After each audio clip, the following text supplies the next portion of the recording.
pembelajaran coding sebagai ekstrakurikuler, sebagai kurikulum atau mata pelajaran pilihan di sekolah. Nah, dimulai dari sekolah dasar. Tadi kami bahas secara khusus dengan Bapak Presiden. Kami menyampaikan hasil-hasil kajian yang sudah kami lakukan dengan para kepala dinas pendidikan di seluruh Indonesia beberapa waktu yang lalu, dan juga kajian para pakar dan juga audiensi kami dengan beberapa stakeholder. Halo, Assalamualaikum warahmatullahi wabarakatuh. Selamat datang di channel Blog. Gimana kabar sahabat? Semoga sahabat sehat selalu dan selalu dalam lindungan Allah Subhanahu wa Ta'ala. Untuk video kali ini kita akan membahas keterangannya Mendikdesmen, ya, Menteri Pendidikan Dasar dan Menengah, yaitu Abdul Mukti di Istana Merdeka kemarin tanggal 26 November, ya, sebelum Hari Guru. Intinya di sana katanya pemerintah sedang mengkaji kebijakan pembelajaran, ya, tentang coding dan evaluasi kebijakan zonasi PPDB, ya, PPDB. Nah, oke lah, nggak perlu lama-lama. Tapi sebelum kita lanjut ke videonya, sahabat tolong subscribe dan like-nya, ya. Kita lanjut ke videonya. Yuk, tonton.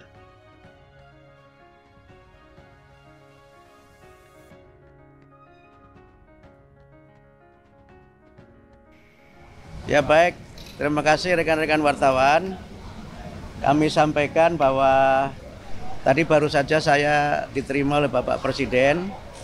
Kami menyampaikan beberapa hal yang berkait dengan kebijakan Kementerian Pendidikan Dasar dan Menengah, dan juga beberapa kegiatan yang kami akan laksanakan dalam waktu dekat. Yang pertama, kami akan menyelenggarakan puncak peringatan Hari Guru Nasional 2024 yang insya Allah diselenggarakan tanggal 28 November jam 3 sampai jam 5 di Velodrome Rawamangun. Dan kami tadi menyampaikan kesediaan Bapak Presiden untuk dapat membuka dan memberikan pengarahan dalam acara puncak Hari Guru Nasional 2024 dengan tema Guru Hebat Indonesia Kuat.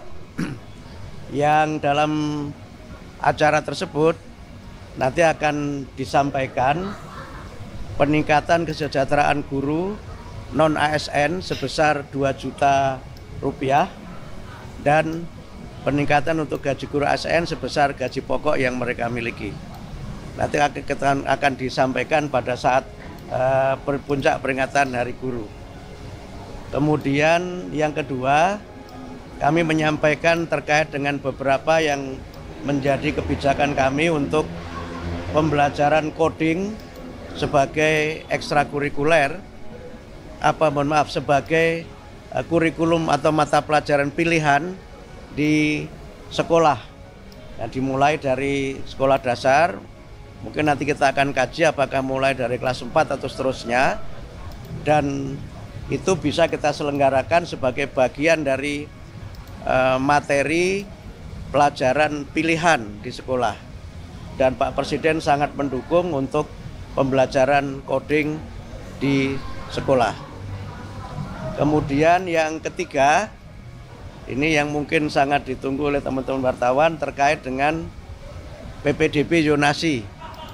Tadi kami bahas secara khusus dengan Bapak Presiden. Kami menyampaikan hasil-hasil kajian yang sudah kami lakukan dengan para kepala dinas pendidikan di seluruh Indonesia beberapa waktu yang lalu, dan juga kajian para pakar dan juga audiensi kami dengan beberapa stakeholder penyelenggara pendidikan. Nah, intinya terkait dengan PPDB, Pak Presiden meminta atau menugaskan kami untuk memperdalam kembali kajian pelaksanaannya, dan nanti keputusan terkait dengan pelaksanaan PPDB akan dibahas secara khusus dalam sidang kabinet. Jadi sekarang kami masih memperdalam kembali kajian tentang PPDB zonasi, dan nanti hasilnya akan kami sampaikan kepada Bapak Presiden dan keputusannya akan ditetapkan dalam sidang kabinet. Saya kira demikian dapat kami sampaikan. Terima kasih. Ya. Kira-kira apa yang dipertimbangkan pemerintah untuk kemungkinan bakal diganti atau tidak? Apakah ada dari yang paling itu? Jadi begini, zonasi itu kan filosofinya ada 4 ya. Yang pertama, zonasi itu kan filosofinya pendidikan bermutu untuk semua. Yang kedua adalah inklusi sosial. Yang ketiga, integrasi sosial. Yang keempat, kohesivitas sosial. Ini semangat dari zonasi itu. Sehingga mereka, anak-anak ini bisa belajar di sekolah-sekolah yang dekat dengan rumahnya. Yang kedua, anak-anak dari berbagai kelas sosial itu juga bisa belajar di sekolah yang sama. Sehingga tidak ada segregasi antara, mohon maaf, misalnya anak-anak dari kelas yang mampu dengan tidak mampu. Atau saya sering gunakan bahasa, tidak ada segregasi antara yang elit dengan yang alit. Karena itu ada inklusi sosial di situ. Karena zonasi itu kan pakai empat kriteria. Yang pertama domisili, tempat tinggal. Yang kedua prestasi. Yang ketiga afirmasi. Yang keempat mutasi. Jadi dasarnya kan itu.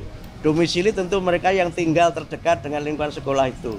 Prestasi adalah anak yang tidak tinggal di lokasi terdekat, tapi dia punya prestasi untuk diterima di situ. Yang ketiga, afirmasi itu untuk 2 kelompok. Pertama, kelompok dari keluarga kurang mampu. Yang kedua, dari kelompok difabilitas. Nah, mutasi itu adalah anak yang mutasi karena mengikuti tugas orang tuanya. Sehingga dengan 4 kriteria itu, nanti kami akan sempurnakan lagi prosentasenya akan seperti apa. Yang sekarang jadi persoalan kan memang prosentase yang diterima dari domisili itu berapa persen, yang prestasi berapa persen, ini yang seringkali jadi persoalan. Kalau yang afirmasi itu sudah kami patok 20%. Karena bagian dari pemihakan negara terhadap kelompok-kelompok yang memang kita anggap sebagai kelompok lemah. Ya, kelompok yang memang secara ekonomi memang lemah dan memang secara fisik dia kelompok-kelompok difabel. Nah, yang mutasi tentu tidak banyak karena ini kan memang sifatnya ya misalnya wartawan pindah tugas, anaknya harus ikut itu, atau misalnya dosen pindah tugas atau anggota dewan dan sebagainya. Ini tidak banyak jumlahnya. Sehingga karena itu maka kami mencoba untuk melihat ini. Nah, yang kedua yang juga perlu kami lihat berdasarkan pengalaman beberapa daerah, itu nanti juga ada alokasi untuk sekolah swasta. Karena selama ini di antara kritik terhadap zonasi itu banyak sekolah swasta yang tutup, tidak kebagian murid. Sementara negeri itu muridnya berlebih, yang karena muridnya berlebih itu kadang standar mutunya tidak dapat terpenuhi. Karena rasio guru dan murid menjadi tidak seimbang, sarana dan prasarana juga menjadi tidak dapat tersedia dengan sebaik-baiknya.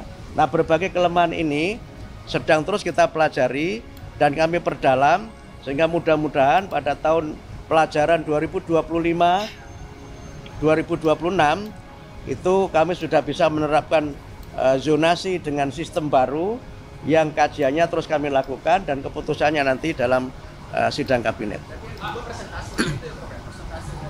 Tidak hanya persentase, tapi juga nanti bagaimana sekolah-sekolah swasta juga. Sekolah-sekolah swasta itu kalau pengaruh beberapa daerah itu kan ada yang kemudian disubsidi. Nah, tapi ini sangat bergantung dari kemampuan pemerintah daerah. Ada juga yang misalnya negeri dibatasi tapi swastanya dilihat akreditasinya. Nah, ini nanti berbagai skenario dan praktek baik yang ada di provinsi-provinsi itu yang coba nanti kita perdalam lagi, dan nanti kemudian akan kita ambil kebijakan zonasi sehingga ya dapat mencapai 4 idealisme tadi itu. Pendidikan bermutu untuk semua, kemudian integrasi, inklusi, dan kohesi sosial.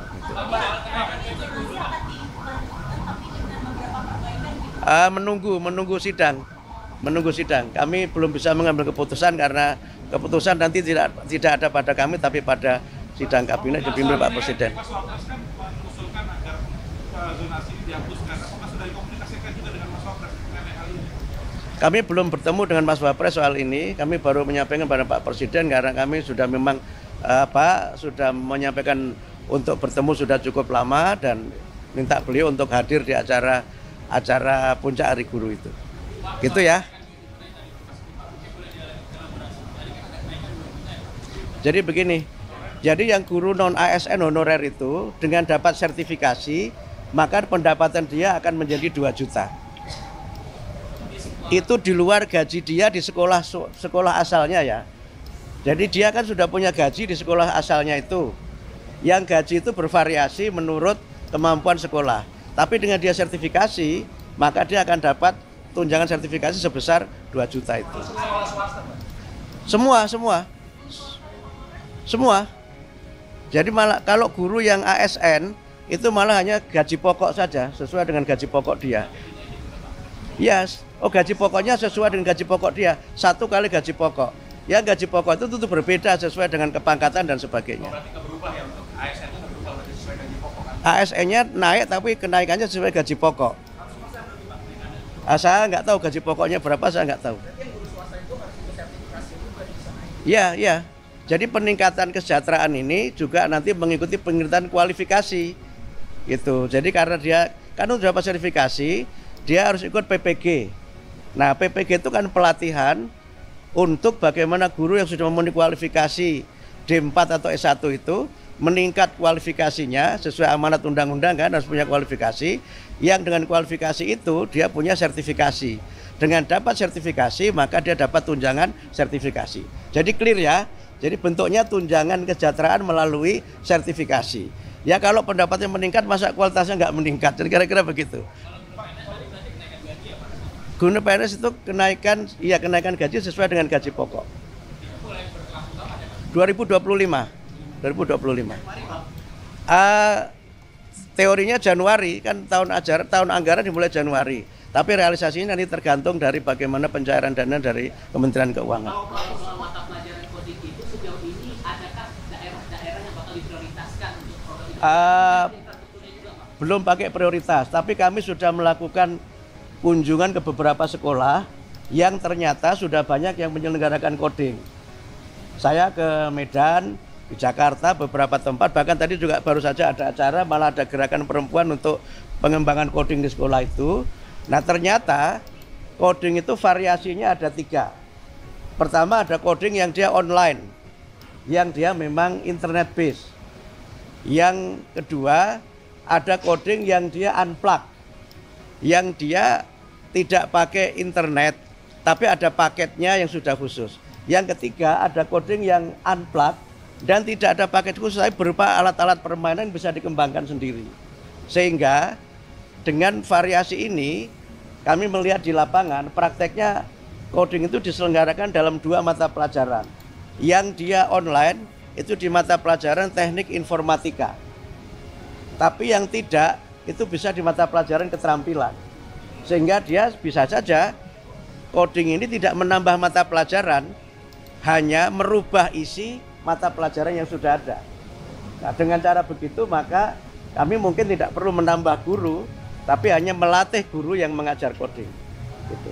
Karena kan hubungannya dengan infrastruktur dan kebanyakan infrastruktur yang mendukung itu kebanyakan di sekolah-sekolah yang ada di perkotaan, Pak. Enggak selalu. Ada yayasan Sukma itu di Palu, di satu kota di mana di Sulawesi Tengah. Jadi enggak selalu di kota, karena kalau dia unplug, tidak usah pakai internet, dia bisa di mana saja. Yang penting ada materinya dan ada tutornya. Yang penting itu.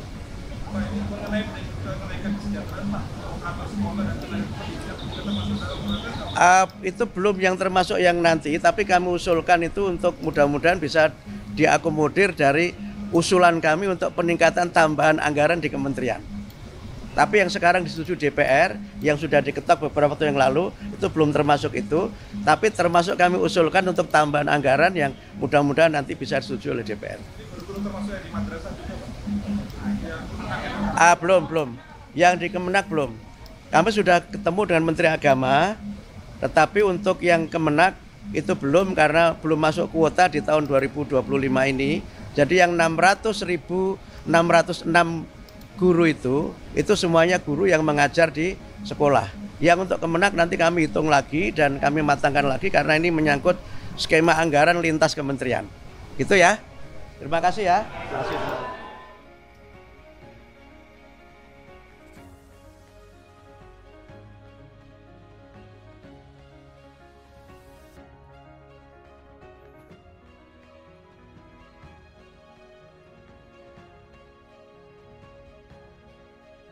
Nah, itu sahabat, keterangan dari Menteri Pendidikan Dasar dan Menengah Abdul Mukti. Dari keterangan persnya itu bahwa pencantuman coding dalam kurikulum sekolah akan dikaji dan usulan pengkodingan itu akan menjadi mata pelajaran pilihan yang katanya berpotensi mulai dari kelas 4 sekolah dasar nantinya. Terus berbagai metode implementasi teknologi atau berbagai alat telah diuji di beberapa sekolah dan mengintegrasikan atau menambahkan mata pelajaran tambahan yang merevisi konten yang sudah ada. Jadi kurikulumnya berubah tapi lebih maju nih. Teknologi pengkodingan akan dimasukkan. Terus untuk sistem zonasi penerimaan didik baru itu, diskusi dengan Pak Presiden katanya akan mengenai revisi sistem zonasi, akses pendidikan yang adil. Terus pertimbangan utama untuk PDB itu adalah menyeimbangkan presentasi untuk domisili, prestasi, kebijakan afirmatif dan pemindahan orang tua. Terus menangani kritik seperti kepadatan siswa di sekolah negeri dan penutupan sekolah swasta. Sistem yang direvisi ditargetkan untuk akademi tahun 2025-2026 sambil menunggu persetujuan kabinet yang pastinya. Terus nanti katanya di Hari Guru ada tunjangan sertifikasi bagi guru non ASN yang ditetapkan sebagai sebesar 2 jutaan di samping gaji pokok. Terus program pengembangan profesional seperti PPG atau pelatihan guru untuk menyelesaikan dengan persyaratan sertifikasi. Mantap lah pokoknya. Terus maju Indonesia. Pokoknya Indonesia Emas 2045 lewat kabinet merah putih ini insya Allah terwujud. Gimana tanggapan teman-teman? Tolong jangan lupa like, share, dan subscribe supaya sahabat sekalian tidak pernah ketinggalan video terbaru kami. Terima kasih. Assalamualaikum warahmatullahi wabarakatuh.